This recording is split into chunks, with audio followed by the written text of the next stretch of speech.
Nama Om Vishnu Padaya Krishna Prishtaya Bhutale Simate Bhakti Vedanta Swamin Niti Namine.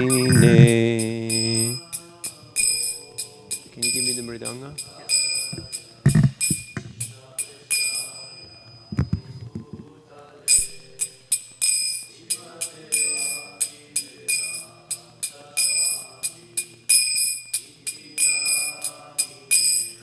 Namaste Saraswati Deve Gauravani Pracharine Nirvishesha Shunyavadi Pastyatya Deshatarine.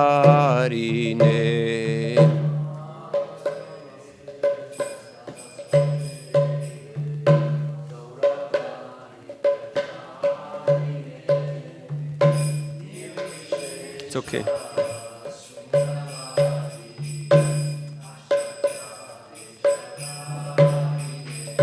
Jaya Sri Krishna Chaitanya Prabhu Nityananda Sri Advaita Gadadhar Srivasadi Gaur Bhakta-vrinda.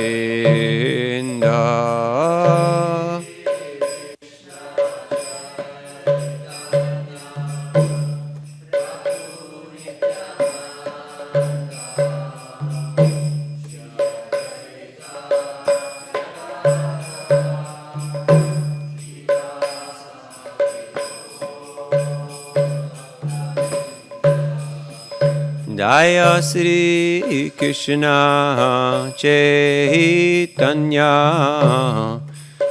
Prabhu Nityananda Sri Advaita Gadadhar Srivasadi Gaur Bhakta-vrinda.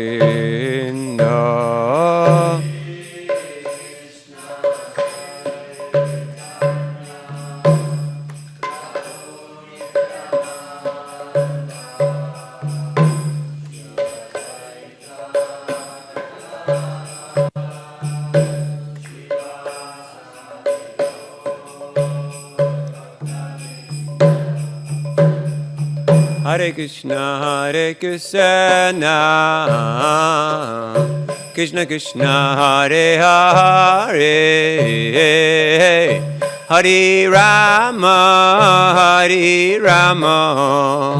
Rama Rama, Hare Hare.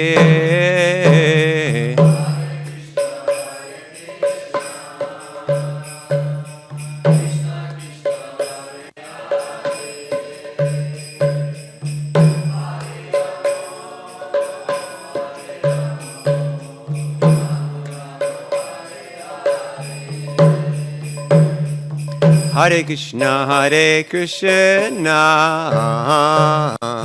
Krishna Krishna, Hare Hare, Hare Rama, Rama Rama, Hare Hare.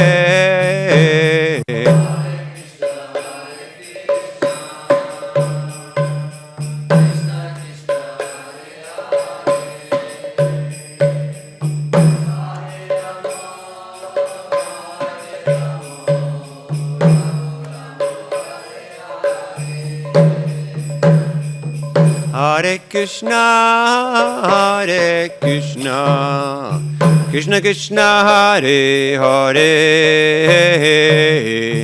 Hare Rama, Rama Rama, Hare Hare.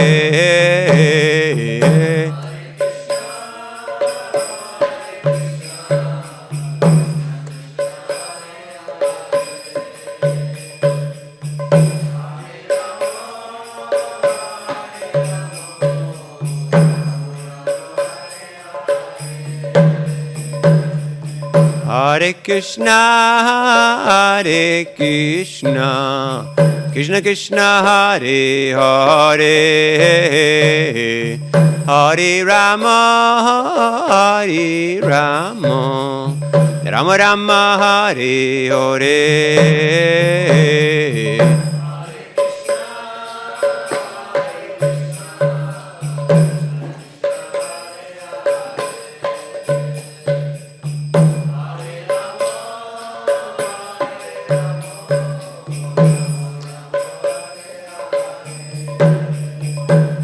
Hare Krishna, Hare Krishna, Krishna Krishna, Hare Hare, Hare Rama, Hare Rama, Rama Rama, Hare Hare.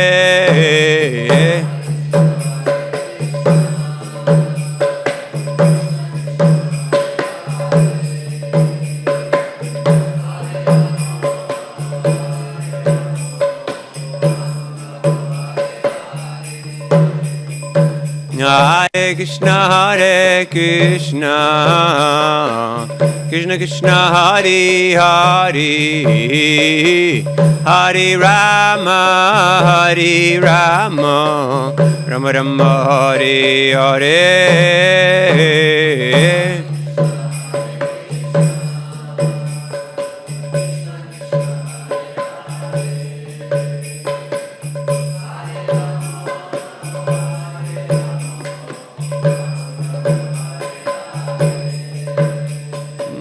Hare Krishna, Hare Krishna, Krishna Krishna, Hare Hare,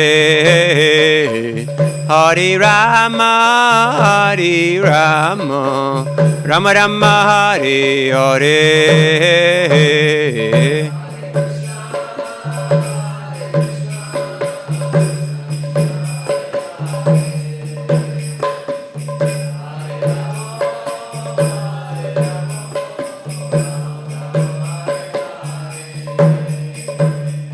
Hare Krishna, Hare Krishna, Krishna Krishna, Hare Hare, Hare Rama, Hare Rama, Rama Rama, Hare Hare.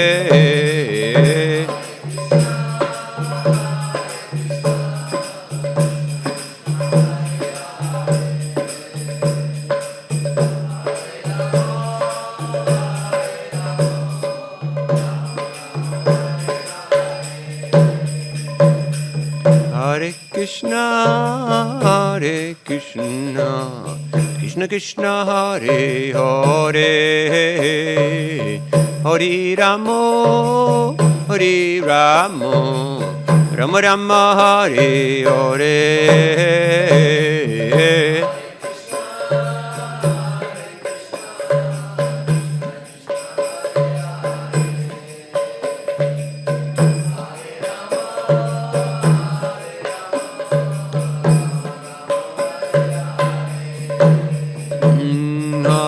Krishna, Hare Krishna, Krishna Krishna, Hare Hare, Hare Rama, Hare Rama, Rama Rama, Hare Hare.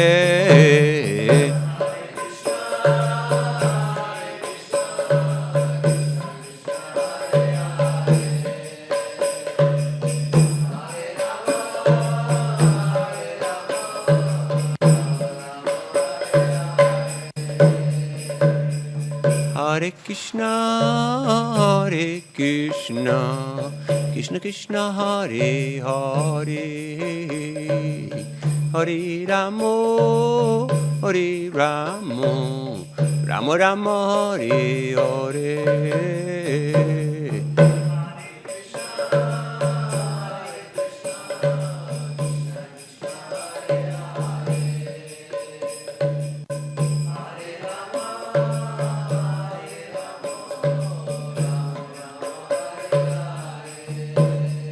Jaya Prabhupada, Prabhupada, Prabhupada, Jaya Prabhupada.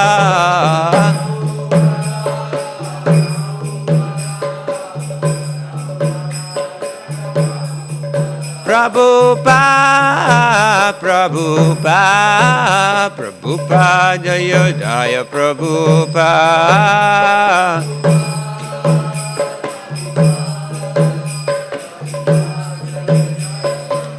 Nitai Gaura Hari Bol, Hari Bol, Hari Bol, Nitai Gaura Hari Bol.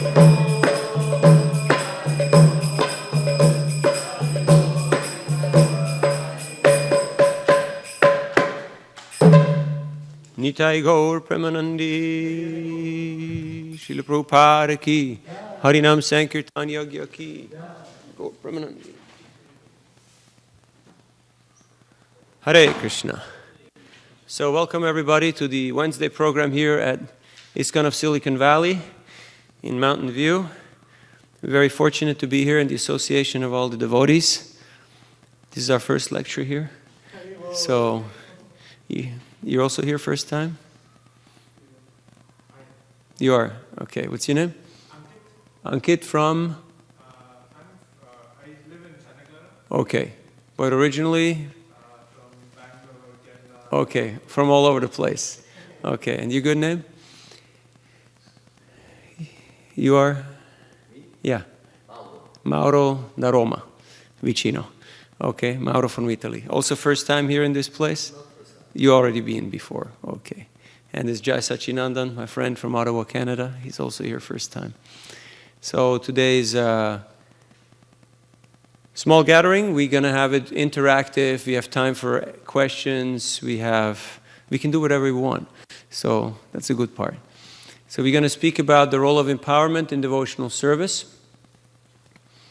Om Jnanatimirandasya Gyananjana Shalakaya Chakshurun Militam Jena Tasmai Sri Gurave Namaha Sri Chaitanya Manobhistam Stapitam Yena Bhutale Swayam Rupa Mayam Dadhati Swapadantikam Jayasi Krishna Chaitanya Prabhu Nityananda Sri Advaita Gadadhar Srivasadi Ghora Bhakta Vrinda Hare Krishna Krishna Krishna Hare Hare Hare Rama Rama Rama Hare Hare Mukam karoti vachalam pangum langayate girim Yat kripadam aham vande Sri Guru Dinotaranam Paramananda Maharavam Sri Chaitanya Ishwaram Vanchakalpatarubhyascha Kripasindubhya evacha Patitanam pavanebhyo Vaishnavebhyo Namo Namaha. Hare Krishna. So this is part of a presentation that we made at the ILS at the ISKCON Leadership Convention in Mayapur a couple of years back, and we adapted it for this setting. So here you see Lord Nrsingadev with Prahlad Maharaj. Nrsingadev, he manifests protection. He's protecting Prahlad Maharaj and all of us from all the different forces of evil. There's so many forces of in this world that are very aggressive, that are very dangerous, treacherous. That's why there is so much fear, so many security systems, because people are afraid. They're mostly afraid of each other. They're also afraid of themselves. It is said that when the sun comes up, everybody feels relieved because the darkness, the unknown, the fear goes away, and people can finally see, it's very bright, it's light, okay, it's good, I don't have to fear anything. Krishna Surya Sama Maya Haya Andakara Yahan Krishna Tahan Maya Adhikara. In the same way, the sun is compared, also, the illumination is a manifestation of Krishna's potency, the sun and the moon. So whenever Krishna appears in the sun or the moon, all the fog and the darkness goes away. You may have fog in San Francisco. It does happen sometimes, right? But when the sun comes up and is very strong, then usually after some time, the fog goes away, it's dissipated.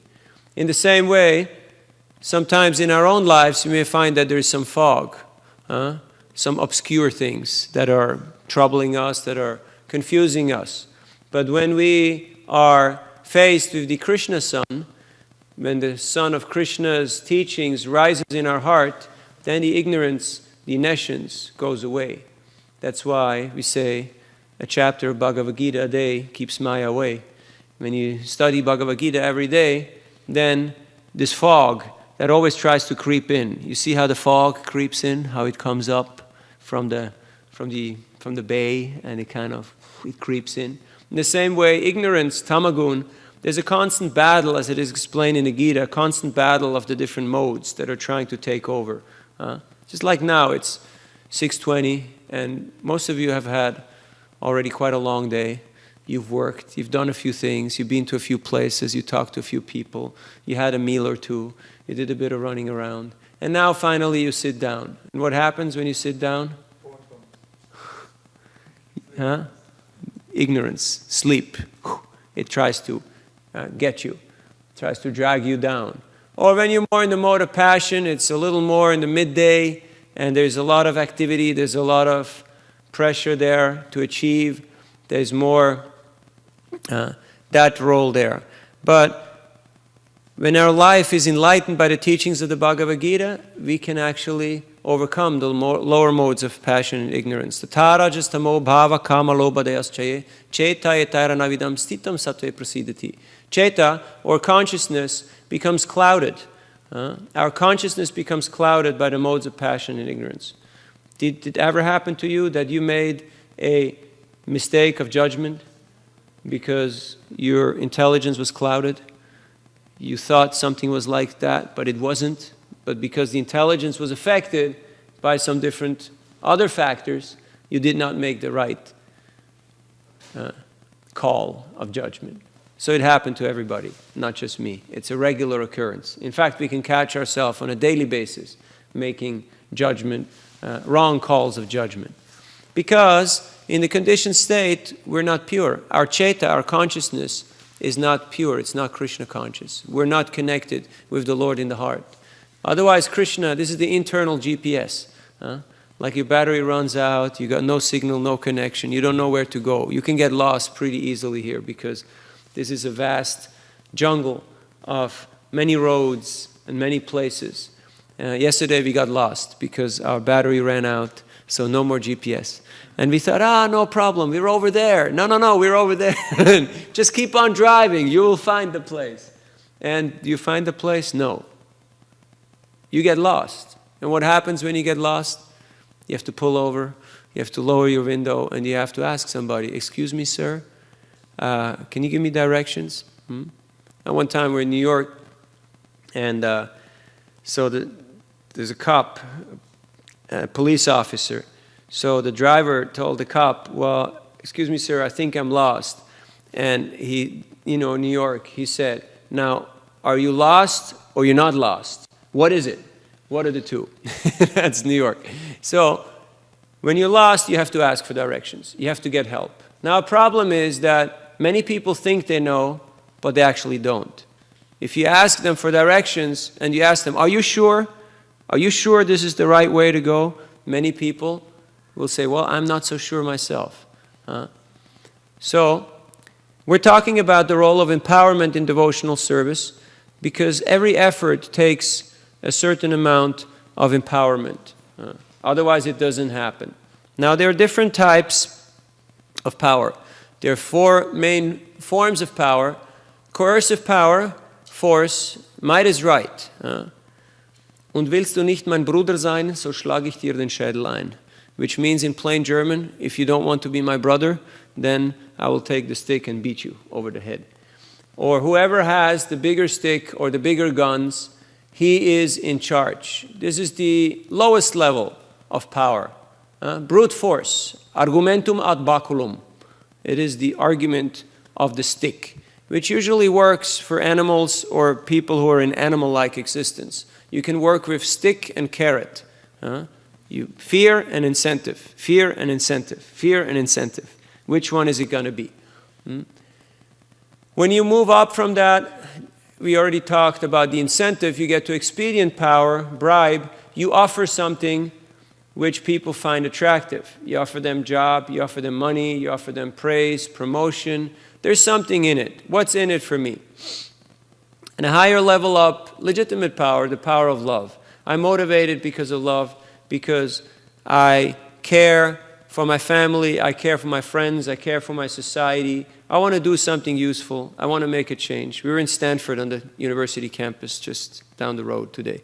And in the freedom of speech area, there was at least 5 or 7 groups promoting some good cause. And they were singing, they were dancing, they were smiling, they were giving out stuff, they were petitioning.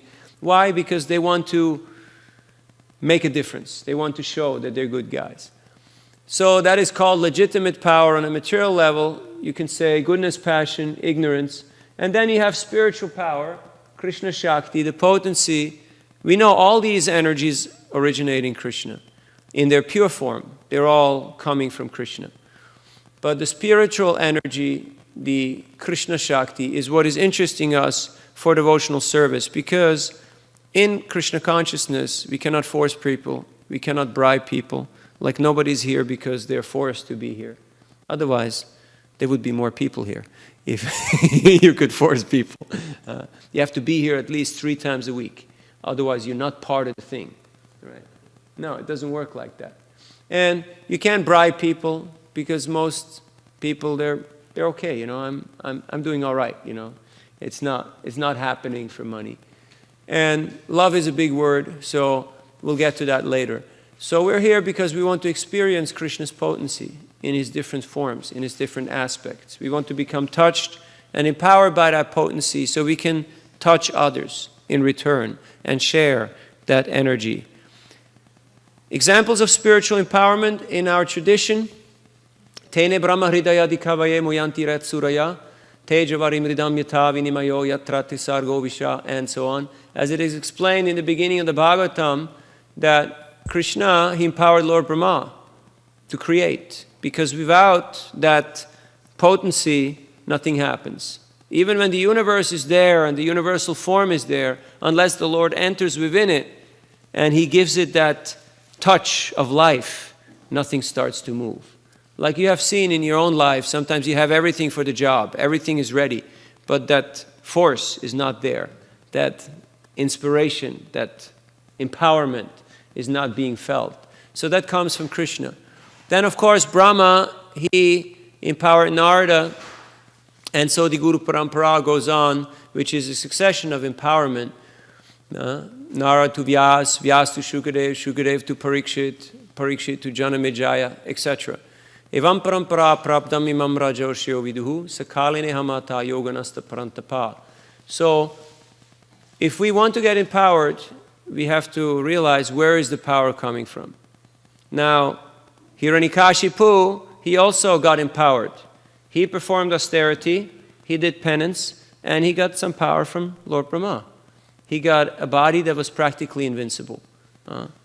How would you like to have a body that's practically invincible? He was indefeatable, practically speaking. There's very little things that could get him. He had all his bases covered. He made sure nobody could get him. So that is very much desirable. You can see how people are investing vast amount of energy, time, pain, and money to make their body very strong, to make their defense mechanisms very powerful. But still, somehow, birth, death, old age, and disease seems to get everyone. You cannot stop birth. People are trying to prevent birth by so many means that they try to prevent birth from happening. Are they successful? Are they succeeding? No. Not really, right? There's still vast amount of population everywhere. Then, of course, death. Nobody can actually master death. What to speak of disease, birth, death, old age. Everybody gets old. Of course, if you run around the university campus, it looks like everybody's young and, good looking and kind of energetic. Till the professors come out, right?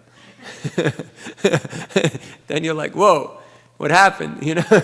Oh, those are the guys who were hanging around for a little longer, for a bit more time. Like you talk to the students, you tell them I'm 47, and they're like, whoa, you're older than my dad. It's like, it's scary to them. They're like, wow, because they feel like you're a different species. You're like a different, like you have humans and you have animals and there's a different species. There's young people and there's old people. No. Old people were also young people just a few days ago. It does happen to everybody, right? One day you grow up and You know when you're old is when you walk into a room and you look, where is my chair, right? Where can I sit down? Where is my chair? When you're young, you don't think, I want to sit down, because you want to run. You tell a kid you have to sit down. They don't like it. So the point was, empowerment comes from higher authority. So if we recognize that, we can make advancement towards being empowered. So we should recognize, where is that source of power? Just like Krishna Surya Sama, the sun is the source of all heat and light in the universe. Every energy that's stored, whether it be in batteries, in wood, in any medium, it's originating from the sun. So in the same way, any potency that's there in the universe, it originates in Krishna, because he's the source. Janmadhyasya yataha. He's the origin of all potency. Kalikale dharma Krishna nam sankirtan, Krishna shakti vinanahitara pravartan. The fundamental religious system in the age of Kali is the chanting of the holy name of Krishna. Unless empowered by Krishna, one cannot propagate the Sankirtan movement. In this age of Kali, this age of quarrel and hypocrisy, the only thing that really works is Harinam Sankirtan, the chanting of the holy name. I was in Udupi, South India, Karnataka, and I was talking to an Ayurvedic doctor, and we were speaking about how food is not so good, and medicines are not so powerful, and the doctors are also not so good, and the patients are also not so behaved. But then the doctor told me, but there is one good quality. And I asked him, what is that good quality? And he said that simply by chanting the holy name of Krishna, you can achieve the perfection in life. I said, doctor, are you a Hare Krishna? And he said, yes, of course I'm a Hare Krishna. Because in Udupi, everybody is a devotee of Krishna. So when I gave him a book, he took off his shoes and he handed me, with both hands, he handed me the donation. So he was very happy. So there is one good quality. Asti hi eka mahat gunat kirtana deva Krishna sya mukta sangar param vajed. That with the chanting of the holy name of Krishna, Hare Krishna, Krishna Krishna, Hare Hare, Hare Ram, Ram Ram, Hare Hare. We can get this empowerment. We can feel empowered. If we're always connected to the holy name, we always stay connected to the source, we're always empowered. The problem is often we become disconnected. Just like if we were, now this is not a cord, but usually you make the example, you take the cord, you disconnect it for a little bit, or you just press one button, and the sound goes off. In the same way, if we are disconnected just for a little bit, a slight moment of inattention, then the power is gone. So this can always happen. It is stated that from all the mistakes that we can make in the chanting of the holy name of Krishna, inattention, to be inattentive, is the root cause of all the other mistakes. If you're not paying attention, like when you do any type of work, usually inattention is the root cause of most of the accidents or most of the mishaps. Like I remember when I had my computer for less than a year, all of a sudden some key didn't work and I brought it in and they changed the keyboard, and when I turned it on, then the Wi-Fi didn't work because he had forgot to connect the Wi-Fi. So I had to bring it in again, and he opened it and connected the Wi-Fi. And then I checked, and then one of the screws on the bottom was in square, not straight, but from the side. So inattention is the root cause of all evil. In any practice, if we can just learn how to pay attention, it's a very great skill, actually, to be able to pay attention. What does it mean to pay attention? We have to convince our mind that there is something useful, that there's actually something to be learned from this. Usually the mind says, I already know this, I've heard this, I've seen this before. So you can just switch on automatic pilot and it's going to be okay.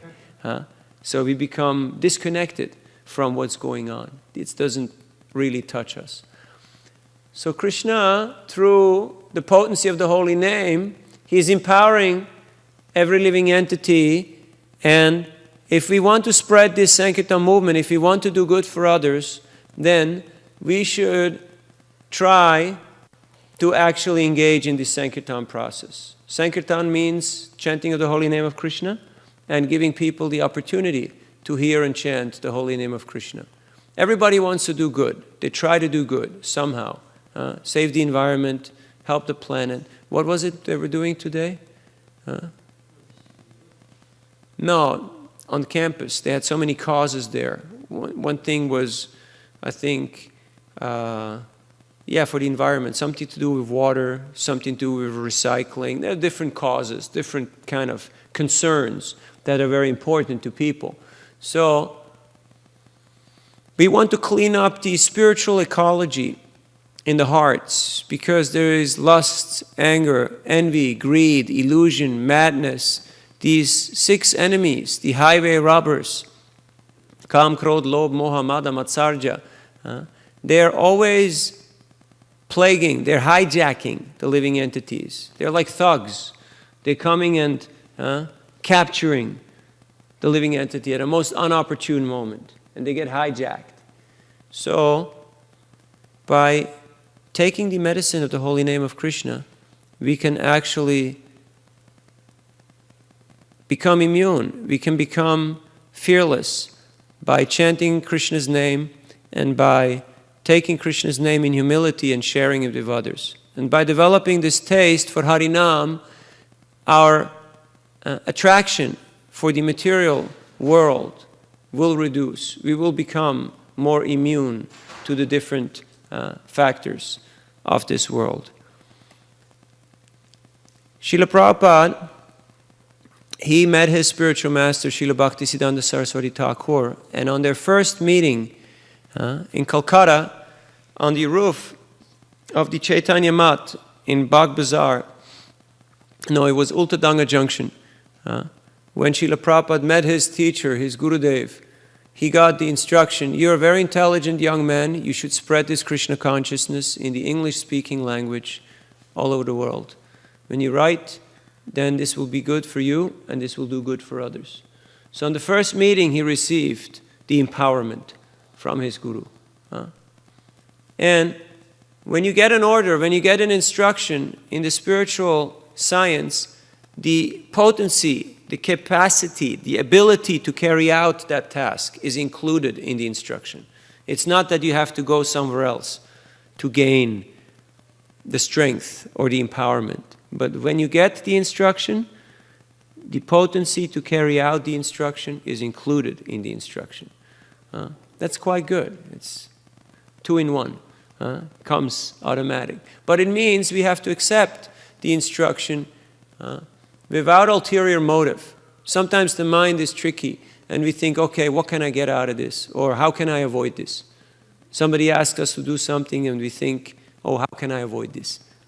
How can I get around it and not surrender? Because that's the tendency in this world, that we always try to find a way how to opt out. And he also, Bhaktisiddhanta Saraswati Thakur, also told Srila Prabhupada that if you ever get money, print books. Because books are the best investment. Everybody's looking for fame and fortune. But they don't know that books, especially spiritual books, transcendental knowledge, is the best investment. If you have this, you have true wealth. Because this can change your life. It can change your destiny. We say knowledge is power. Why is Silicon Valley so famous in the world? Because there's a lot of innovation coming from this place. You're here because this is a place of innovation, right? That's why people are here, why people work here, why people get jobs here. And you're working here because you've acquired knowledge, you've acquired certain skills that enable you to perform these functions. Now in Krishna consciousness, it's quite interesting that it's not a material asset or a material capability, because there are many devotees who from a material point of view are very simple, very unassuming, very plain, you can say, but they're very spectacular devotees. Just like today I read in Chaitanya Charitamrita that Lord Chaitanya had one devotee in Jagannath Puri. His name was Jagadananda Pandit. And Jagadananda Pandit, his desire was always to give pleasure and happiness to the Lord. He always wanted the Lord to have a good life. So he brought all the good things to him, because that's what people do who have affection. They want others to be happy. But there was a problem.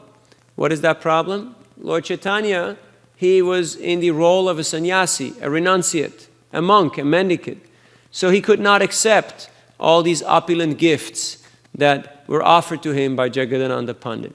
And this created quite a bit of a confusion, because Jagadananda Pandit would not stop offering his gifts, even though he was turned down so many times. One time he brought a big pot, 15 liters of sandalwood oil. Have you ever had pure sandalwood oil? Did you ever smell sandalwood oil? It's very fragrant, very powerful. And he brought 15 liters, which is like 5 gallons, 4 or 5 gallons of sandalwood oil. So, and he wanted to offer this to Lord Chaitanya. He said, sandalwood is very cooling. Just in a few days from now, Chandan Yatra starts, where they will do sandalwood pulp. They will take the sandalwood and they will grind it. And they will make a pulp, and then they will apply it to the body of the Lord, because it's very cooling, because sandalwood has a very cooling effect. So he said to Lord Chaitanya, you should apply this oil on your forehead, and in this way you will feel very cool. You will not have any headache, and it will be very nice, because Puri gets hot in the summer. But Lord Chaitanya said, I'm a sannyasi, I cannot accept this. People will laugh at me. If a monk or renunciate puts on oil and he starts smelling very nice, everybody thinks like, what kind of a playboy is this? You know, they will not accept him. So he did not accept this oil. So Jagadananda tried and tried and tried in different ways how to get the oil to him. Mahaprabhu said, no, you can give it to the temple and you can burn it in the lamps. Just give it to the deity and put it in the lamps. And in this way it will be very nice, nice smell, and you will get the benefit of offering to the Lord. But Jagadananda Pandit, he said, what oil? What oil are you talking about? And he picked up the pot and he broke it on the ground, and everything went smash all over the place. And then he ran and he went into his room and he locked the door, he bolted it, and he laid down and he fasted for 3 days. And Lord Chaitanya, appreciating the great love and affection of his devotee, he went there after 3 days and he knocked on the door and he said, Jagadananda, get up. I want you to cook for me. I'm going to the ocean to take my bath, and then when I come back, I want to take lunch. And he heard, Jagadananda got up. I can cook for the Lord. Because he wanted to give joy, he wanted to give pleasure to his Lord. So then Lord Chaitanya came, and Jagadananda fed him all these different wonderful, elaborate preparations. There was rice with ghee, and so many vegetables, and dals, and cakes, and sweets. And he made him eat more than 10 times he would usually eat. And Lord Chaitanya did not want to refuse, because he was afraid of the anger of Jagadananda Pandit. So when you're in love with the Lord, you can become angry on him. You can, there's so many different rasas, so many relationships which are there, which are all different forms of empowerment, you see. Because once you're intimate, once you have a relationship with a person, it's not formal. It's not just superficial. It's not just hello, welcome, and goodbye. Where are you from? Okay, now you can go home.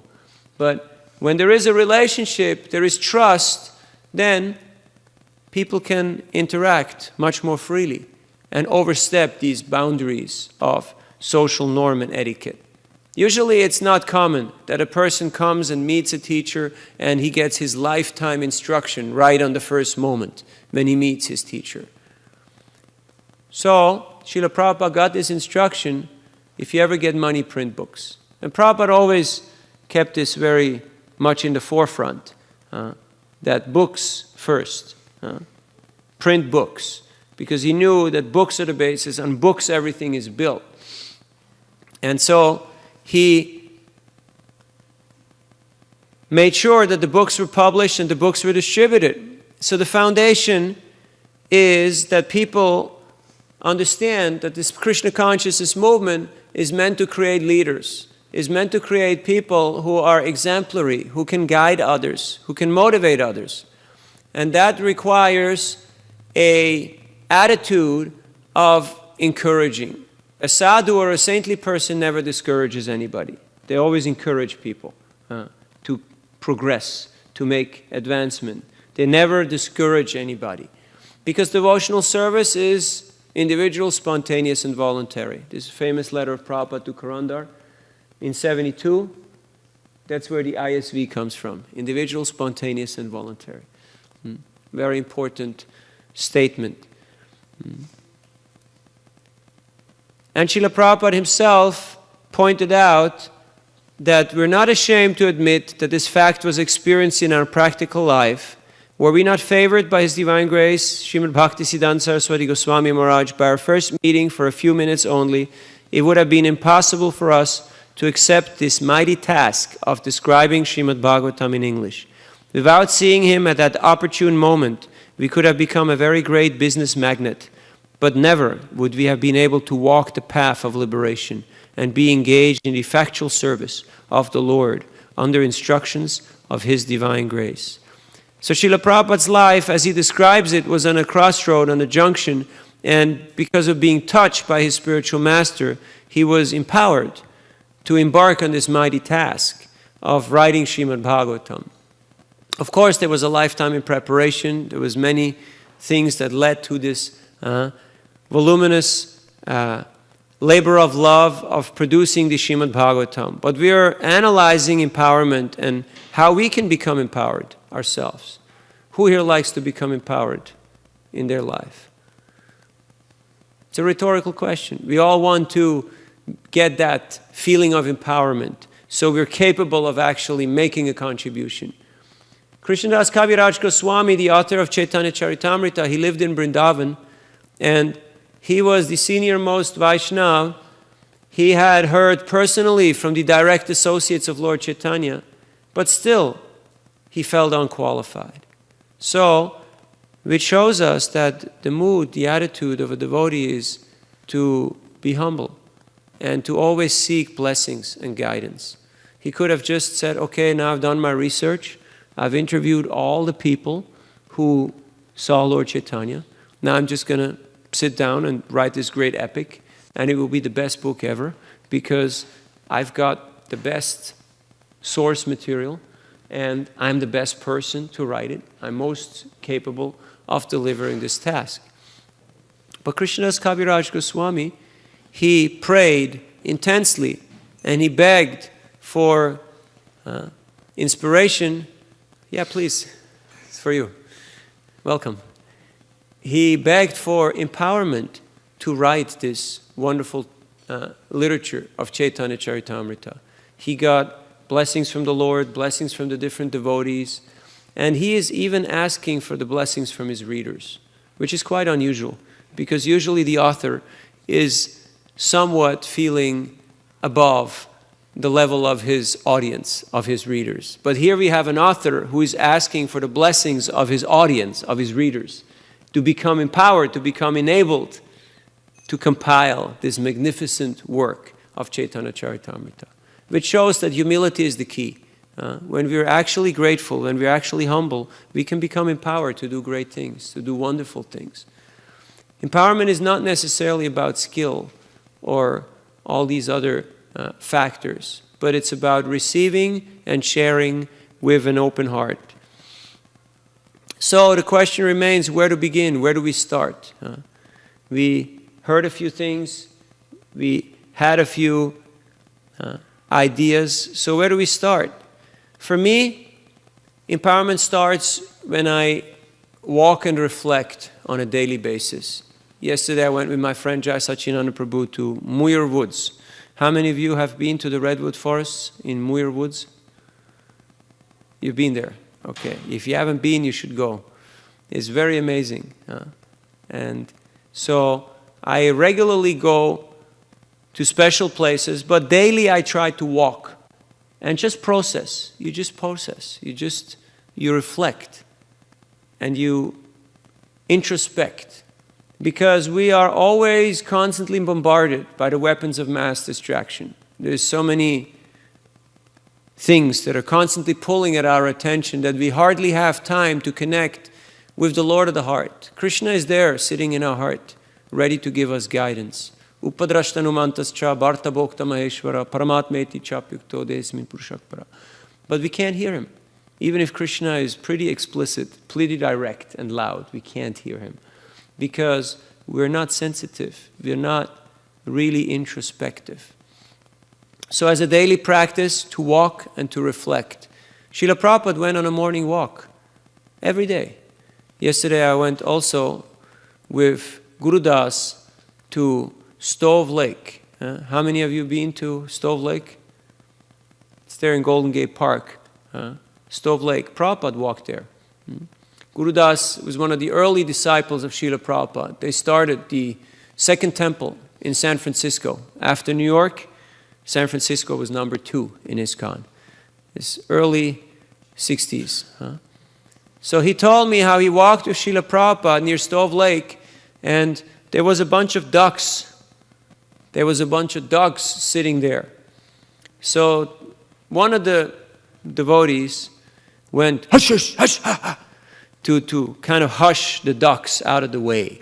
And he wanted to make them understand, okay, here comes our spiritual master, get out of the way here, we're coming here, get lost. And Shila Prabhupada, and they all kind of got up and started walking a little to the side and made some noise. And Shila Prabhupada turned toward the devotees and he said, as you think that these ducks are disturbing you, so these ducks think that we are disturbing them. So to practice spiritual life means to become sensitive, to become aware, to become conscious of one's environment, and to actually, Haribol, Hare Krishna, thank you. To actually become aware of one's environment means that we're Krishna conscious. First we have to be conscious before we can be Krishna conscious.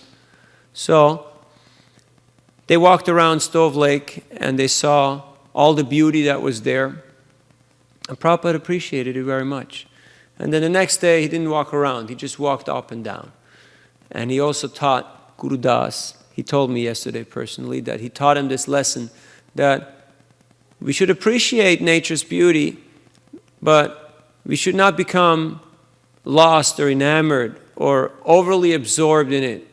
Because when you see the beauty, when you see the creation, you should always remember how beautiful is the Creator, how magnificent is the artist who has painted this. Who can make flowers like this? Like you're making flower garlands. And the flowers look magnificent. Now who made these flowers? If you want to paint a flower, have you ever painted a flower? Do you remember art class? You remember how many hours it took to paint one flower? It's hard. I mean, for some people it's child's play. It's easy. They just go there and do it. But for me, it was always hard to paint. Even if you have it right in front of you, it's hard. Yet we see so much beauty everywhere we look. And all of this has been created just as one of the vibhutis, one of the potencies of the Lord. So Krishna is the supreme artist, creating all these wonderful things. So as a little giveaway, a little takeaway, try to incorporate this in your life. Walk daily. Prabhupada once saw a doctor because he had a heart attack. He had heart attacks on Jaladuta, and later on he had a heart problem. And then one doctor told him, you should walk every day, at least an hour. So he made it his regular practice to walk every day. I know we're living here in car country, where everything's accessible by car. You can go to the bank, you can go to the church, you can go to the restaurant in your car. You don't have to do anything. You just stay in your car. But there's a problem. What is that problem? That we're not car people. We're actually meant to be moving and exercising and live about the environment. Otherwise, we can see what's happening to people. So take your time. And also to do some selfless service, to do a little bit of seva every day. Something that maybe gets not recognized. Like whoever asks who chopped those potatoes. Who made those wonderful little cubes? Huh? Does anybody bother to ask? No, there is no glory in that, right? Who cleaned the floor? Who took out the trash? Huh? Nobody bothers to ask. But somebody who knows, they know it takes effort. It takes skill. It takes dedication to show up and to do these menial tasks, even when there is nobody there commending you for it. Just like Ramananda Saka, I saw him. He was here when we came, and I saw him. He took out the trash, and he got everything laid out, ready, nice to go. So all of us, we could just breeze in here on the last moment and just say, "Ta-da, I'm here." But it takes somebody else to be there before that, and somebody else afterwards to clean up. So to do some selfless service means we're not interested to get the credit for it. We just want to be of service. We just want to be an instrument. One great man once said that there is no limit to what you can do if you don't care who gets the credit. There's no limit to the empowerment that you can receive if you do not care to take the credit. But because we are so trigger happy, we want instant gratification, we want to score, we want to get that confirmation for what we do not get much empowerment because we are not selfless. So there's different ways of doing selfless service in different capacities. We can all choose. Some of us may be asked, some of us may be appointed, some things may be out of necessity because you're in a family or you're in a social environment where you have to do some of these menial tasks. But voluntary, accepting some service without being asked, that is where it's at. That's where the real empowerment comes. So to try to do that should be one of our aims. So start small, but start. Like Vamandev, he said 3 steps of land. Just give me 3 steps of land. No big thing, just 3 steps. In the same way, we're asking everybody, just, can you chant Hare Krishna? Can you say Hare Krishna? Hare Krishna. Hare Krishna. That was not too difficult, was it? And yet still, some people have a hard time. Have you noticed? Sometimes you say to people, hello, how are you? Nice meeting you. And it's hard for them to just respond and smile. Have you noticed? Sometimes it's like, what do you want, man? You know, why are you talking to me? What's your problem? No, of course not here. There's all nice people here in California, right? We were just on Stanford on the campus. And you know, you just smile and you say hello to people. And some people go like, what do you want, man? You know, like they look at you like you're from Mars or something. So it's quite interesting. We should try to give something to everybody. Become an ambassador of goodwill, to leave everybody with a good impression. And some people, they can take a smile. Some people can take a few kind words. Some people can take a book or some prasadam. But if our aim, our mission in life is to enhance other people's lives, to give everybody something, then our life will become very satisfied and happy. Just like the trees. The trees are giving shade. They're giving fruits. They're giving flowers. They're giving their own wood. They're not complaining. They're not demanding. They're very humble in their own way. So there's a lot to learn. We should have goals. We should have something that gets us motivated. A couple of days ago, I went to visit Dilip Patel, our friend, who has a little motel up in Pacifica. And it's quite astounding to see when you hear the story how 70% of the hotels and motels in America are owned by mostly Patels, Gujaratis. I was just 1 month in Gujarat, traveled all over, went to Dwarka and Prabhas and Somnath and Ahmedabad, Surat, Baroda, Vapi, Anand. And it's amazing to see how pious and charitable and kind and hospitable these people are. So how can it happen that in a country like America, 70% of the hotels and motels are owned by Gujaratis. You know how it happened? No. Somebody had a plan. It's not that one person just got up one morning and said, oh, let me go to America and open a hotel. They had a plan. Huh? So we should ask ourselves, what's my plan? Like we know, we have a plan every day. We want to eat 2 meals. We want to do a few things. So let us ask ourselves, what is my plan to become empowered? What is my desire to contribute to the mission of Chaitanya Mahaprabhu? So for that, we can take inspiration from our founder Acharya, Shila Prabhupada, when he boarded the Jaladuta in 1965, which is 50 years ago, very soon, in a couple of months. He printed this little pamphlet where it says, Srimad Bhagavatam, India's message of peace and goodwill, 60 volumes of elaborate English commentary by A.C. Bhaktivedanta Swami. And it's quite intriguing because he wrote down this quite outrageous statement, 60 volumes. Now, how many books did Prabhupada have when he went to America? He only had 3 volumes. But he already printed the pamphlet, I'm going to do 60. Now he was 70 years old. It took him 8 years to publish these 3 books. 8 years for 3 books. And he was 70 years old. But he said, I'm going to do 60 volumes. I'm going to complete this whole set. So he had a plan. He had a big plan. And on the bottom it says, all over the world for spreading scientific knowledge of God. Now Prabhupada had a 1 return ticket on a cargo freighter. Have you ever been on a cargo ship? You know, now they load these containers. You've seen these container boats? If you go to the harbors, they're huge, they're massive, but they don't look very hospitable. It's not like those luxury cruisers, you know, that you would take to the Bahamas or, you know, to all these, you know, nice islands. It's a cargo boat. So Prabhupada got free passage on a cargo boat. That's all he had, to New York. But he writes here all over the world. So he knew, I'll start in New York and then I'll go all over the world. He had a plan. So again, what is our plan? To become empowered and to share this knowledge with others.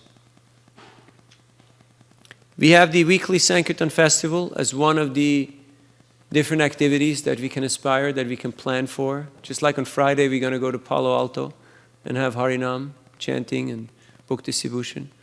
So, have you put it in your calendar? Have you made a plan to attend this event? Okay, Friday, you're on. Make a plan.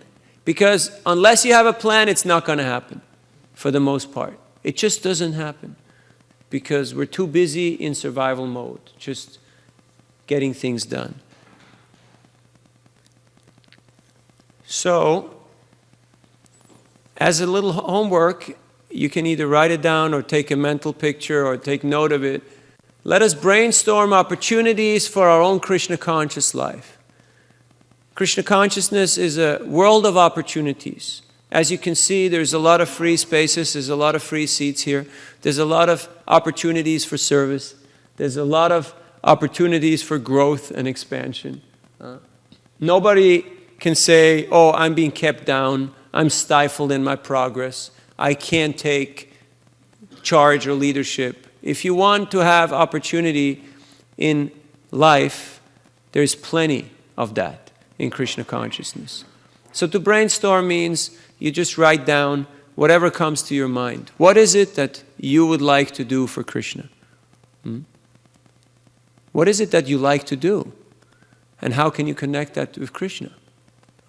Like somebody might be an artist, somebody might be a musician, somebody might be a cook, somebody likes to manage, somebody likes to work hard, somebody likes to talk. I like to talk, so I talk for Krishna.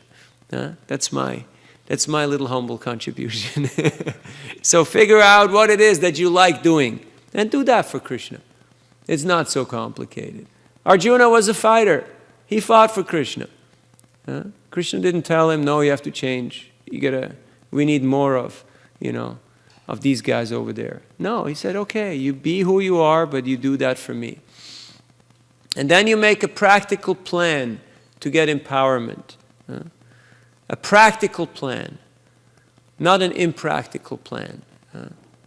You don't just wait for miracles to happen. You make a practical plan. Rahuganai tatapsanayati na chechaya nirvapanad grihadva na chandasam naiva jalagni suryair vinamahat padarajobhishekam. That unless we get the mercy, the empowerment from great souls, from our teachers, from our seniors, from our guides and mentors, it will be very hard to succeed in our ventures in Krishna consciousness. We all need to get that special touch, that empowerment, that mercy from our superiors. And if we have a plan and we're seeking it out practically, we will get it. It's available. Which brings us to the practical point of what am I willing to do and what am I willing to give up? Like some people, when you ask them, can you come on Harinam? They get a little self-conscious. Oh, go on the street and chant and dance. What will the people think of me, right? When I'm chanting and dancing and people look at me and they kind of like, But then when you realize, Lord Chaitanya is chanting and dancing, Krishna and Radharani, they're dancing. So if they can dance, I can dance too. So to be less self-conscious. Sometimes people are afraid. They think, I can't go on the street and ask people for money, right? I can't distribute books. But hey, Bhaktivinoda Thakur, he was a high court judge. He was a district magistrate. He went door to door in Calcutta, knocking on people's doors, collecting 1 rupee each. Can you imagine you build a new temple here, somewhere in Silicon Valley, for Radha Madan Mohan, and you go around the entire Silicon Valley area, and you collect $1 each from every door. Can you imagine doing that? You knock on people's doors, and you ask them, excuse me, sir, excuse me, ma'am, could you contribute $1 for our new temple? That's what Bhaktivinoda Thakur did. Now, he had 10 children. He was a high court judge. He was a district magistrate. He was on top of his game. He was a topper. He had the highest ranking post in the British government. But he went door to door in Calcutta, and he collected 1 rupee from every door. And he built Yogapith Temple in Mayapur. So if the Thakur can do it, we can do it. Certainly. So what am I willing to do, and what am I willing to give up? Maybe there are a few things that I need to cut out, like biting fingernails, or being distracted, or, talking during class, or being, whatever it is. We all have our little idiosyncrasies, little habits, little things that we don't think much about. Like one of my friends just reminded me a couple of days ago that I have a habit that I developed, a bad habit that sometimes I snap my finger. But it's perceived as very arrogant, as very in your face, because it's not a nice thing. Now, when you snap your finger, do you think much of it? You don't, right? You think, I'm just snapping my finger. It's not a big deal. But other people will perceive it in a different way. Other people will take it maybe very badly. So, Krishna consciousness means to be conscious of Krishna and to be sensitive to our environment and to be ready to give up, to cut out certain things that are maybe for us just our nice little nature, but maybe they're not very conducive for devotional life. And maybe they are quite annoying to some others. Then to determine possible obstacles. Whenever you embark on a venture, there might be certain obstacles. There will be things that will come in your way. So you determine those obstacles and you make a plan. You list ways how to overcome those obstacles. Which brings us to the point that we need peer association. We need to be associating with peers, with people who we can get close enough that they can tell us what we don't want to hear. You see? Friends are people who are close enough that they can tell you what we don't want to hear. Because they're friends. So you don't take it in a bad way. If a friend tells you something, it's okay. right? You can take it. You can handle it. So we need those friends. We have to cultivate those friendships in Krishna consciousness. It is stated in our scriptures that we should associate 20% with seniors, 60% with equals, and 20% with juniors. Now there's a problem. If we consider ourselves senior to everybody, then that means we have no more peers and we have no more seniors. There's only juniors. That's very dangerous. So how to be able to actually solicit this peer association? You see, because this heart-to-heart talk, this straight talk, only happens when you're together with equals. Because that's when people, they talk face-to-face, eye-to-eye, and they kind of let down their guard. And this is very much necessary in Krishna consciousness. Otherwise, you start to build up some bubble, some kind of perception, some kind of ego that you think, I'm this, I'm that. And then the bubble bursts and you develop another bubble. So, most of these obstacles can be overcome when we take the guidance, we take the advice, we take the loving chastisement from our friends and equals. And if everybody's junior, just consider and treat them as your equals. It's possible. And in this way, you will have your peer association. Then, it's always good to share one's challenges and solutions with a friend. Tadati pratigrinati guyamakyati prichati bhungte bhajate chaiva sadvidim pritilakshanam. It is explained that the 6 kind of loving exchanges between devotees, to reveal one's mind and to get good counsel, and to help others, this is very much important. It is very much necessary. This is why we get together on a regular basis. And we have these kind of classes and talks and workshops. And we allow others to offer us their suggestions. We actually encourage that. We actually appreciate that. So, these are some of the points that we wanted to mention. Thank you very much for your kind attention. We have quite a bit of time for questions, reflections, and what's the third one? And comments. Thank you.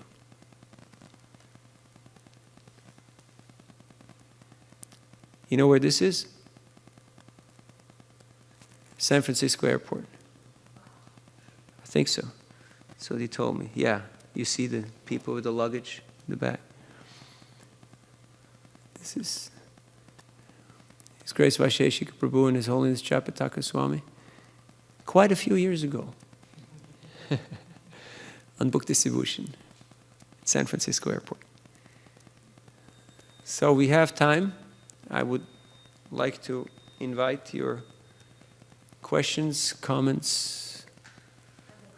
Yes, please. You said that ISV really I liked it. Individual, spontaneous, voluntary. Where ISKCON, Silicon Valley. So Yeah. that this is the best. Thank you. It's not from us. We just collected a few of these things and put them in here. But it's important because we're all individuals. It's not a cookie cutter type of a thing, You can't just copy, paste, copy, paste, copy, paste. It doesn't work like that in life. Everybody's an individual. Everybody has their own nature, their own talents, and their own shortcomings. And Krishna has made us that way, and He loves us that way. So to try to become stereotype, not only is it impractical, not only is it impossible, it doesn't work. And not only that, Krishna doesn't want it that way. He wants to have certain friends who are competing and fighting with Him. He wants to have others who are very submissive and very kind and sweet and loving. Because rasa or fullness in taste manifests when there is variety, when there is difference. If you'd only have yellow color, it's not very attractive. Now, of course, if one is a teenager, a young girl, then pink is the only color that's required, right? pink is perfect. And the whole world can be pink. But there has to be variety. And that means individuality. And spontaneous. It has to come from our own decision, our own volition. Because it's voluntary. Otherwise, there's no question of love. Thank you. Other points? Yes. Hare Krishna. Hare Krishna. Actually, I wanted to ask Yes. some tips about how to speak to others about Krishna consciousness when you are not a standard devotee by definition, let's say. Because I feel all the time I'm not qualified to talk to others about Krishna, even though I know something. Sure. I fear that they would have a bad impression of me if I am not a devotee by the standard way of being initiated and so on, okay? So Thank can you. you still talk about Krishna and according to your knowledge without doing any damage actually to the whole picture actually? Thank you. Well, first of all, you already pointed out in your question that when you feel unqualified, that is your primary qualification, because when we actually manifest a little bit of humility, it's very attractive. People become attracted. They actually get it. They say, okay, this guy's got it, because he's not imposing, he's not arrogant, because the fruit of knowledge, of wisdom, should be humility. It should be introspection. It should be gratitude. If that's missing, if it tips over into arrogance, overbearance, then it becomes distasteful.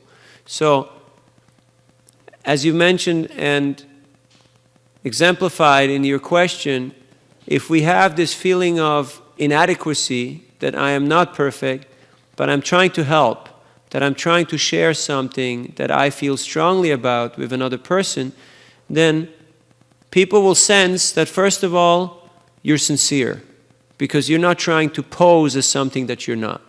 You're not telling them, I am the devotee, or I am this, or I am that. You're just telling people who you are. Okay, this is who I am.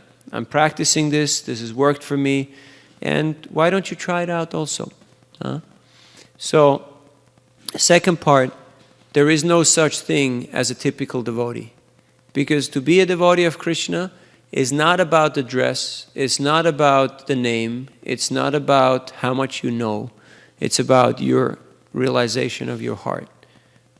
You know that when Shila Prabhupada started this movement, most of his very strong supporters were never initiated. All the people that helped him in Bombay, in Delhi, to build the temple, to do all the things that Prabhupada did, they were never initiated. But they were very loyal to Prabhupada. They were very committed to the cause. So it's not a matter of externals. Hanuman is in the body of a monkey.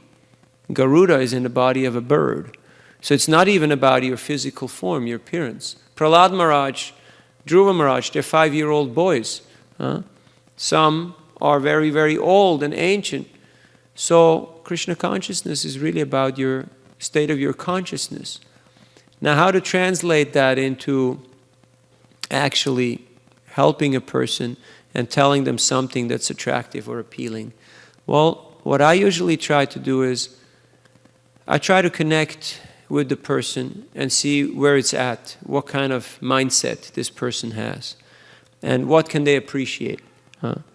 Like you're dealing with clients, your clients have problems, and you give them solutions. So it's a very good combination, right? They have a problem, you have a solution for that problem. It works very well. Otherwise, if you have something that's not really relevant to them, there is a disconnect. They feel this is not really for me. So when we share Krishna consciousness, we should try to make that connection to see, okay, what's going on in the mind of this person? What's relevant to you? Just like we tell people, these books are on yoga meditation, teaches you how to get free from stress. Have you heard of stress before? Is stress a topic? Is addiction a topic? Is excessiveness a topic? So you find out what is the topic that they feel you get some attention. And then you focus on that. Don't try to tell them everything. Don't try to explain everything. You just have to find that key word. It's called a buzzword. That one point where they're sensible, where they're sensitive. Like you work in security. You know people are sensitive in that area. It's a sensitive point because they're vulnerable. And everybody is to one degree or the other. So, just like in martial art, you find the sensitive point and you push that point. So the same way in presenting Krishna consciousness, you find out where the person responds, where they are responsive. And that can happen anywhere in the conversation, like you speak with people about so many things. But then they start asking you questions. Or sometimes you ask them questions. And in this way you find out what is their actual interest. And you focus on their interest. In other words, if I come here and I just talk whatever I like to talk, I may go home happy and think, yeah, I done a great class. But maybe a lot of the audience will think, well, it was okay, but it wasn't really that great. But the real moments of truth happen when you can connect with the other person and they feel that you're actually giving them something that's improving, that's enhancing their life. But there has to be some opening, some inquisitiveness, a little bit of that desire should be there. If a person tells you, hey man, I'm all set. Have you heard that? I'm all set. Then you know, okay, have fun. Let me know how it's going. But most people have these moments of introspection, of questionings. Of course, there's different questions we can ask to open people up. There's different things that we do when we lecture or when we preach or distribute books. But for your situation, it's not about technique, it's just be sincere. And just when people feel that you actually care about them. I was in Rishikesh we're almost finished. No worries. I was in Rishikesh. Have you been to Rishikesh? You should go. It's a beautiful place. It's lovely. It's just up the Ganges from Delhi. And it's the world capital of yoga, the self-proclaimed Mecca of the yogis, where all these teacher trainers and all these things are going on. So we were there with 11 boys. We were doing chanting and dancing in the street and distributing books. And I met one yoga teacher from Ukraine, about my age, early 50s. So he was a middle-aged man. I showed him the book, and he was kind of interested but kind of unimpressed. This kind of look of, I know, I'm set, I'm fine. And he looked at me, and I was just praying that, please, this is good for you. This will help you. Because sometimes you know that the more you say, the less it's going to work. The more you talk, the worse it becomes. So just shut up and be quiet. So I just didn't say much. And I just looked at him. And then he said, I feel love coming from your heart. Which is kind of unusual, And he wasn't from San Francisco. He was from Ukraine. So he actually felt something. And he said, yeah, I'm going to take it. I feel that you have my interest at heart. So when people feel that you actually want to help them, you want to give them something, you don't want to take from them, you want to give them something, then usually they lower their defense mechanism because they trust you. They become comfortable. 99% of the time, you do not sell your product. And your product could be a book, your product could be a commodity, your product could be yourself or your concept. 99% of the time, people do not agree with us because they don't trust us. It's an issue of trust. Now, how can we become trustworthy? That is the question. That requires maturity, non-enviousness, and a service attitude. Then they will actually acquire more trust. And with time, some practice also comes, that you learn how to find out more about the person without intruding. That's why it's so wonderful that Prabhupada has given us these books, because sometimes people feel a little hesitant if you say, "Excuse me, sir, would you like to sit down with me and talk about God and the world and how your life is going? Do you have an hour or two? Can we sit under this tree over here and have a little chat?" How many people would agree? 1 out of 10, 1 out of 50, 1 out of 100. The others would say, "You're out of your freaking mind, you know? I mean, I'm paying $3 an hour for parking. What do you think? I'm going to talk to you here now? I got places to go, people to meet. I have to make my mark in the world. I'm busy. I'm on the go here. It's go-go time." But if you say, "Look, I value your time. I know you're a thoughtful person.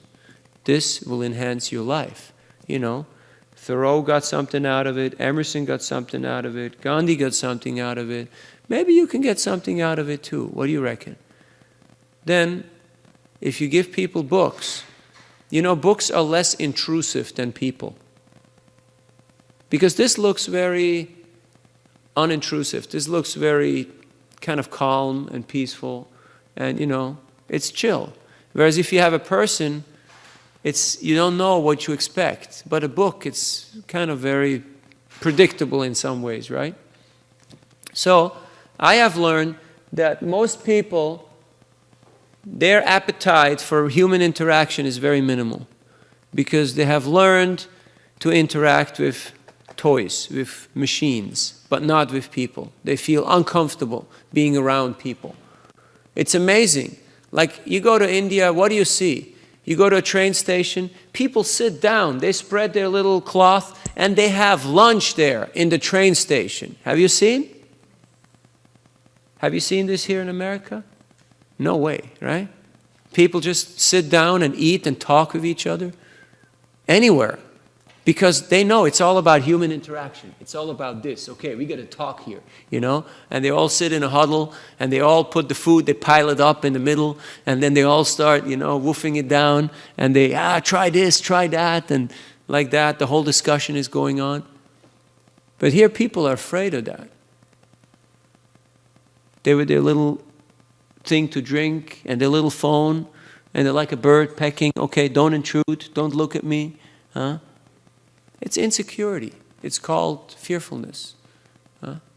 So, the point I'm trying to make is, recognize how much appetite, how much trust this person has in you, and you give them as much as they're capable of taking. Some people have a little cup, some have a big cup, some have more capacity, and you give them as much as they can take. Give them a little taste, but not too much. And if you give them books, many times it's easier for people, when they're at home, when they're at peace, to just go through it and take something out of this book, because how much are they ready to learn from you, or from me, or from anyone? It's a hard thing to do. So books are very valuable, a very valuable asset. So always have some books with you, like Bhagavad Gita or Perfection of Yoga, Science of Self-Realization. So when you find a person who is also sincere, because once you show sincerity, people will pay you back with the same currency that you gave them. Have you noticed? When we're sincere, when we're upfront, when we're ready to share our heart, and we are a little vulnerable, we go out there and we say, "Look, you know, this has helped me, this has made my life better. Why don't you take this serious?" Usually people reciprocate by giving you the same currency, the same type of exchange that you gave to them. It's very rewarding. And then give them some book, give them some prasad, invite them to the temple. You have to see how far, you know, their interest level goes. You'll be surprised. Sometimes people really open up, and then you're not ready for what's coming. Because once they're in their space and they want to get guidance, we may realize that we might not be capable of giving them as much attention and as much care and realization as they require. So then, we give them Shila Prabhupada's association, we give them Krishna's words. Like now I'm distributing nectar of instruction. Vacha vegam manasakroda vegam, jiva vegam udarapasta vegam. Very beautiful. In that first verse of the Upadeshamrita, Rupa Goswami says that a person who can control the mind, who can control the forces of anger, who can control the urge to speak, who can master the ferocious tendencies of the tongue and the belly and the genitals, such a person is qualified to make students all over the world. I show that to the people on the street. And they're like, and I tell them, the conclusion, the bottom line is, master your mind and senses, you can master the world. But if you don't master yourself, the world is going to be very difficult. So little things like that kind of gets them. So give them books. It works. Other questions?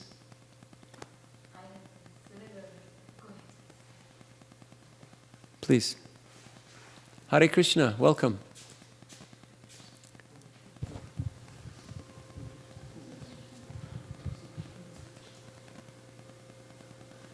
Yes, please. My question is on your response to Prabhu's question. So, like most of the times, I have seen that figured out most of the people are least interested in hearing such things, or because they live in the world of meat eating and all those things, right?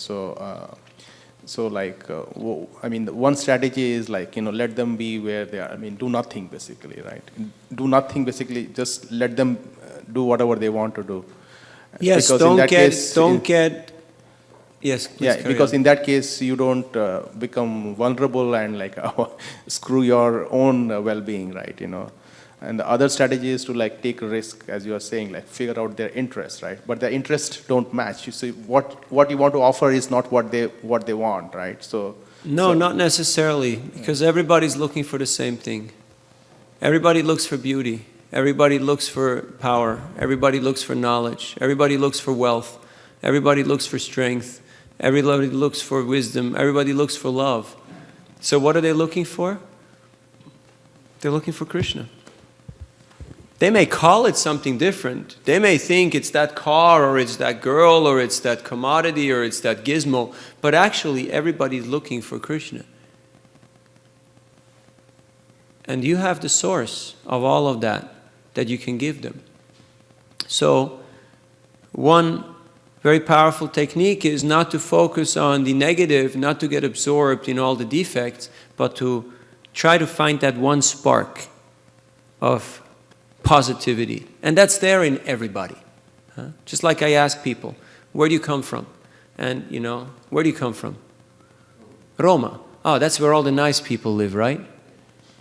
Appreciate people. It's a hard world out there, People, they're living hard lives. They're fighting. It's survival. So if you just learn the art of appreciating people, giving them some positive energy, that will go a long way. But if you think, oh, he's from such and such, okay, so that means he's not from where I am, right? He's not doing what I'm doing, so it must be bad. We have this preconceived idea of good and bad, or of, you understand what I'm trying to get at? So you have to let go of those preconceived stereotype ideas and this negativity. And even if the person is not very, dhira dhira janak priya priya karo. The Goswamis were liked by the normal people, by the gentle people, and by the ruffians. Why? Because they did not distinguish, they did not discriminate, they did not differentiate. They were giving themselves to everybody. We went on a walk just a couple of days ago in our neighborhood in Santa Clara. And we were there, and we walked around the corner, and there was a gang there, 6 guys, all in full attire. The car was there on the street, doors were open, motor was running, they were out there, big wads of money, just moving the money around, doing the deal, doing the thing. And we were just walking there. And we just smiled at them and, said Hare Krishna. And they smiled back and continued doing their thing. Now, if you get all, freaked out about what kind of guys are these and what are these people doing and this is all bad, you might end up in trouble. So what I'm trying to say is, see the good. Because Krishna is there in the heart of every living entity. And the soul, the jiva, is a part and parcel of Krishna. So focus on the positive. Don't ask people about what they do, what they don't do, about the yamas and niyamas. Just give people positive energy. And you will see how you can fan that spark. It's very easy, actually. You just go out with devotees who are experienced, and you will pick up the habit of fanning that spark of positivity. Sometimes I'm in places which are not very positive. Just like recently I went to Russia. I was in Far East, Vladivostok and Khabarovsk. Khabarovsk is, Vladivostok is just from Japan up, and then Khabarovsk is more up. It's quite dark, it's very cold, and it's quite depressive, because the only thing that's going on there is mining and military, nothing else. It's kind of not a very bright spot on the planet. But if you go out and you just project positive energy, people will respond. They pick up on that, and they reciprocate with the same type of energy that you give them.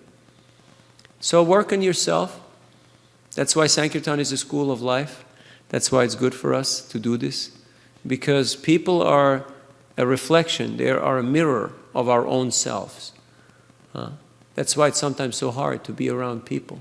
Just like having kids. If you have children and you see yourself in your children, it's quite annoying, because you're faced with yourself in the form of, of your children.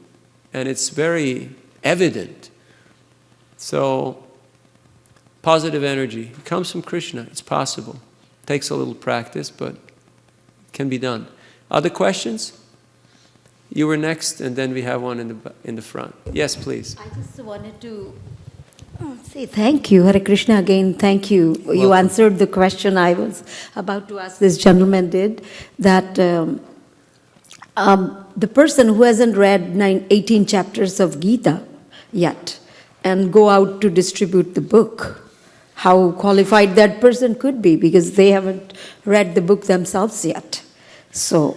That's okay, that's permissible, You just tell people the truth. Look, I haven't read this whole thing, but I read a few things. And this verse I really liked. Mm-hmm. And personal testimony. People want realization. People don't want eternal life. People want happiness that lasts forever. And happiness means realization. They want to know, what's your realization?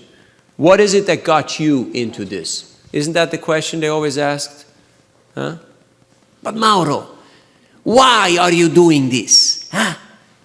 You're such a good-looking, intelligent young man from Italy. Why are you doing this? They want to know. So then what do you tell them? You just tell them the truth.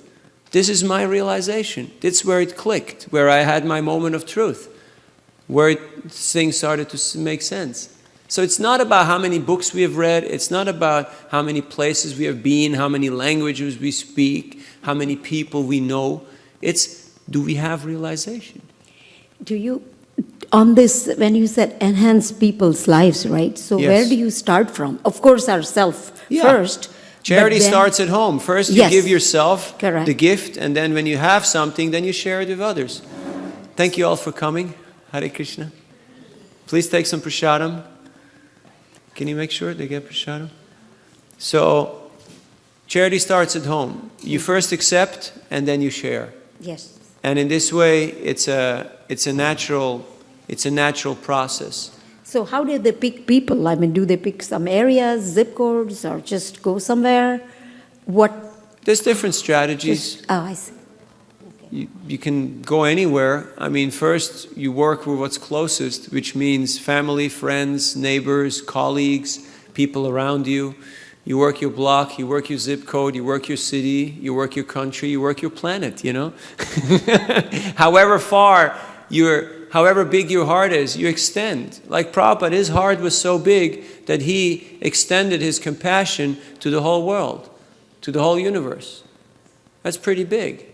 Sannyas, to become a sannyasi, it means you renounce your own personal interests, your own personal enjoyment to help and serve others. So it requires magnitude. And it's not something that we can fake. Oh yeah, I'm going to be very magnanimous today, Oh yeah, I gave $1 in charity, I'm a magnanimous soul. It doesn't work like that. It means we're ready to take a little trouble, to take a little pain, and to deal with hostility and to deal with elements that may not be so conducive to myself. And then usually every time we surrender and every time we sacrifice, every time we give a little of ourselves, then our heart grows. We become a little more capable of doing that service. Initially, it's I, me, and mine. But after a while, we can expand and we can become more aware. That's the process of Krishna consciousness. That's the beauty of it, which will actually transcend all the national, all the racial, all the social, all these different boundaries that we find there, these segregations that are there in the world, that are causing so much strife and struggle and hardship. Because the Sankirtan movement of Chaitanya Mahaprabhu is non-sectarian and it is available and accessible for everybody. That's why Prabhupada was so successful with his message, because he was not just trying to appeal to a certain market, to a certain target audience, but he just wanted to share his heart, his realization, his love for Krishna with the world. And he never thought in terms of, this or that background. He always made sure everybody had a fair chance.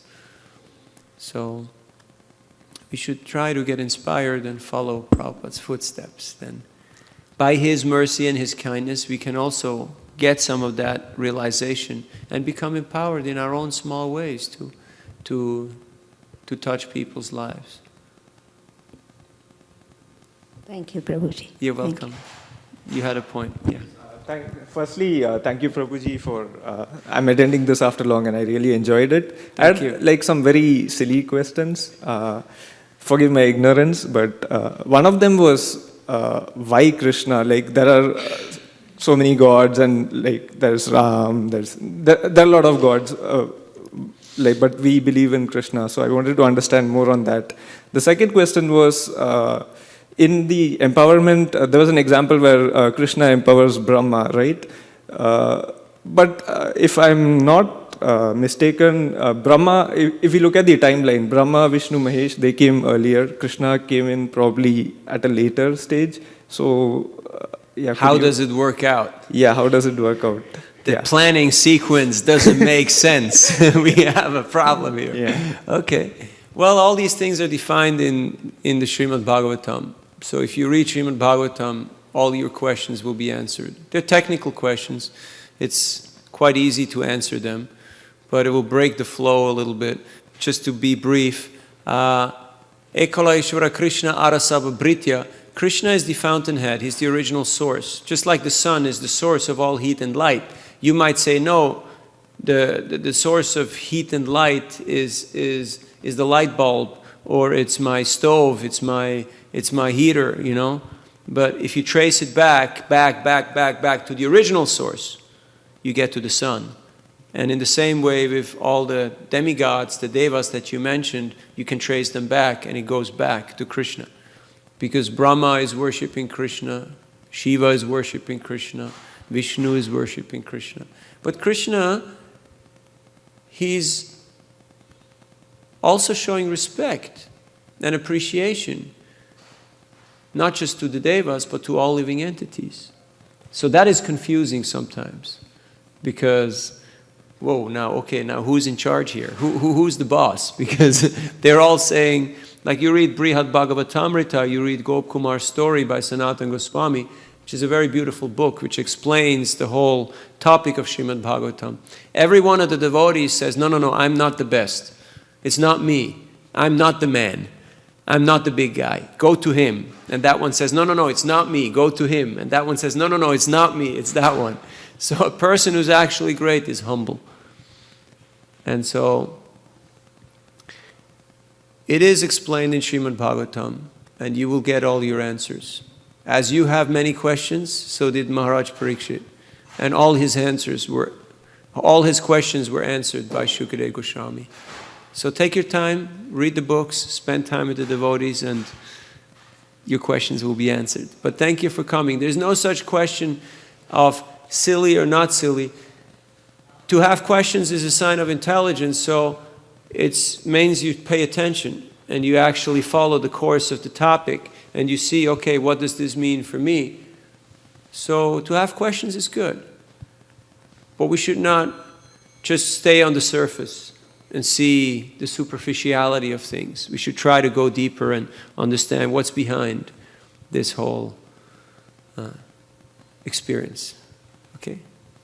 Other points?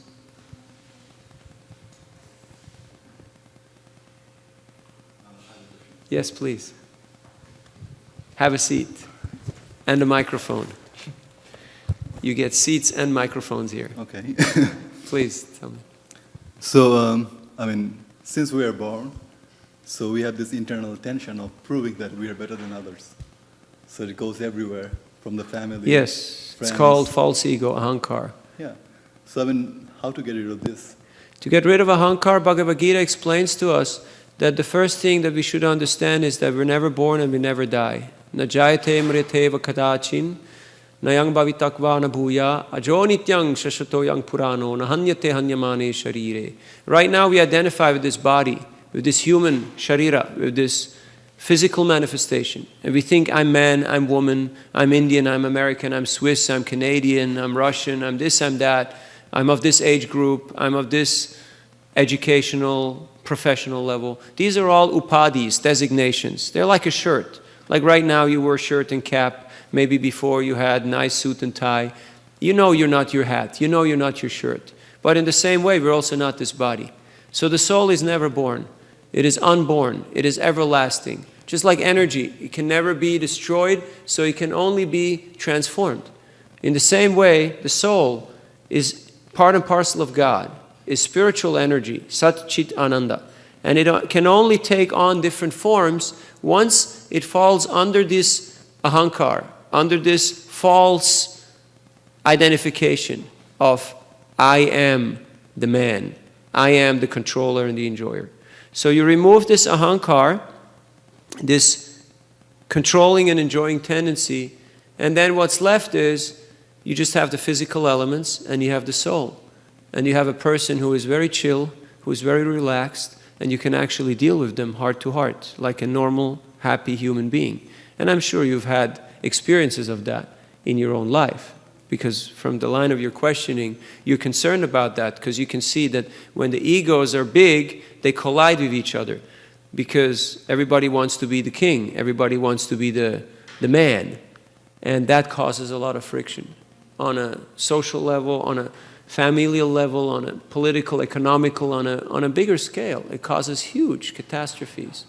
So to truly understand our nature will prevent us from falling into this trap of getting involved in this little turf war. It's a futile attempt. It is a child's play. It's like in a sandbox. If you have a few kids, we all have had our own experiences, I'm sure, of building castles of sand and fighting over toys. Did you ever have that experience? We all had these little silly experiences which were quite instructive in retrospect. But the problem is that now we're still doing the same thing as grown-ups. And we haven't learned that it's not about the toys and it's not about trying to claim proprietorship, but it's trying to be helpful, to be actually of service to others.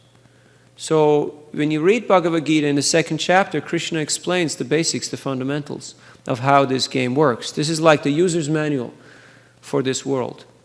Because people may be very smart, but Actual wisdom comes from realization. From having real knowledge, it means you have to be able to apply that knowledge in reality. So that comes from practice. And practice means you have to be a little humble to actually do something. Most people are talkers. Very few people are doers. Like amongst students, you talk a lot, concepts, ideas, this and that. But when you actually get into the implementation stage, you see what it actually means, what it implies. Like people say, I want to be good, I want to do good. What does that mean, to be good and to do good? What does it mean practically? Does it mean you just, when you have somebody, when you have an alcoholic, you give him $1 so he can buy another shot of whiskey? Is that doing good? You understand what I mean? Maybe or maybe not. Maybe or maybe not. In this case, not, because he'll do more harm to himself and to others. So to truly do good means we have to understand what is the real need of that person. So I can't just be on the surface and think, okay, what's the material solution to this problem? How can I get rid of this problem? But to go a little deeper, what's the root cause of this problem? So the root cause in this case is false identification with shirts, with clothing, which is kind of silly, right? I mean, most people understand that theoretically, but what does it practically mean? It doesn't mean you don't dress nice. It doesn't mean you don't own any clothes. It doesn't mean you run around naked like an ape. No. It just means you understand, I'm not this shirt. I'm not this body. This is like a car, a vehicle. Now, when you drive a Toyota, do you become Japanese? Or when you drive a Rolls-Royce, do you become British? Or BMW, you become German? No. It's just a car. And you step out of it. You're not your car. So, ahankar, not your car. You have to realize, I'm not my car. And that's a very revolutionary concept for a lot of people. To tell them that you're not this body is quite shocking. Because we invest so much energy, so much emotion, so much care in building up our body and what goes with it, our impression, our idea of ourselves. But the problem is it's a castle of sand. It comes crumbling down, like every castle. Even those who are not of sand, even those who... I was in Angkor Wat in Cambodia, and I saw those huge, magnificent temples, biggest Vishnu temple in the world. But it's crumbling, it's coming down. Jai Sachi from Canada and me, we went there 2 years back. It's ruins. The tooth of time is destroying everything. A few days ago, we were all little kids running around naked, screaming in the backyard and doing all the silly things that little kids do. And all of a sudden, our kids are starting to have kids. So then you start thinking, what's going on here, Like we distribute books, we have this one book, it's called Chant and Be Happy. It's George Harrison and John Lennon discussions with Shila Prabhupada on the chanting of the Mahamantra. And very often, we distribute this book to the younger generation and we tell kids, this is about George Harrison, John Lennon, the Beatles, and Prabhupada. And they go like, who? George who? John who? The Beatles what? And you ask them, when were you born? They don't know the Beatles. So now to you and me, this is kind of amusing, but a few years from now, most people in this world will never know that we lived. Can we live with that? Is that okay? It's quite possible, right? That most people in the world will never know that we lived. But if you practice devotional service and you get empowered by the potency of Krishna to make your contribution, to make your mark in the world, maybe something very small, maybe something magnanimous, it may be something huge, but if you can change one person's life by giving them the gift of Krishna consciousness, by giving them something truly valuable that makes a difference in their life, you'll be known as the most magnificent person in the universe. So, right now, most of us are feeling a little awkward because we've came here to this country and we want to gain something, we want to gain some wealth, we want to gain some experience, we want to gain some contacts, we want to take something away that we can use for our life, to enhance our life. But Shila Prabhupada, who is our founder Acharya, as a teacher, he has shown us that if you want to truly make a difference in the world, you should go into the world with an attitude of giving. But that means you have to have, because you can only give what you got, right? If you don't have, you can't give. So, to be magnanimous means to, first of all, lower your own false ego, your false conception of who you are, that you can actually accept the gift of Krishna consciousness. Right now, so many people are trying to give us things, good things in Krishna consciousness. But because we're too busy, we're too booked up, we can't really accept them. Once Srila Prabhupada told a person, I'm ready to teach you everything, I'm ready to give you the highest knowledge, but first, you have to let go of some of those dirty things that you're so attached to. So, there has to be some space. We're too booked up right now. It's too full. So we need to let go of some of our preconceived ideas. And then there will be some space that we can add some new impressions. But Krishna consciousness is not something new or something eternal. Nitya Siddha Krishna Bhakti Sadhya Kabunoi Shravanadi Shuddha Chitta Koryodoi. That true nature of the soul is full of happiness, full of eternality and bliss. It is joyful. So once we learn to connect with Krishna, the Lord, in our heart, through the practice of Bhakti Yoga, especially through the chanting of the Mahamantra, Hare Krishna, Krishna Krishna, Hare Hare, Hare Ram, Ram Ram, Hare Hare. Through this practice of mantra, Mahamantra chanting, we can very deeply reconnect with Krishna. Then you will have this experience. And I'm sure each and every one of you have had this experience of eternality, that you feel, hey, I'm eternal. Did you ever have that experience? I'm good. You know, nobody can get me. I'm fine. Did you ever have that experience where you felt invulnerable? You felt truly you were absorbed in peace and joy and blissfulness? That happens when you chant Hare Krishna. So we want you to get that experience. It's a gift. It's a free gift. There's no price tag involved. The only thing, a little sincerity. Okay, let me try. I've tried every other thing on the planet. We have been places, we have done things, we have tried it out. So, not just as humans, but as animals also. There's 8,400,000 life forms. And before coming to the human form, we've already tried a few things. So now that we have achieved this human form, we're this close. We're this close to Ananda. We're this close to true bliss, to true joy. But if we, out of foolishness, arrogance, or just out of lethargy, say, nah, I'm all set, I'm all good, then we miss the boat. It would be kind of silly, wouldn't it?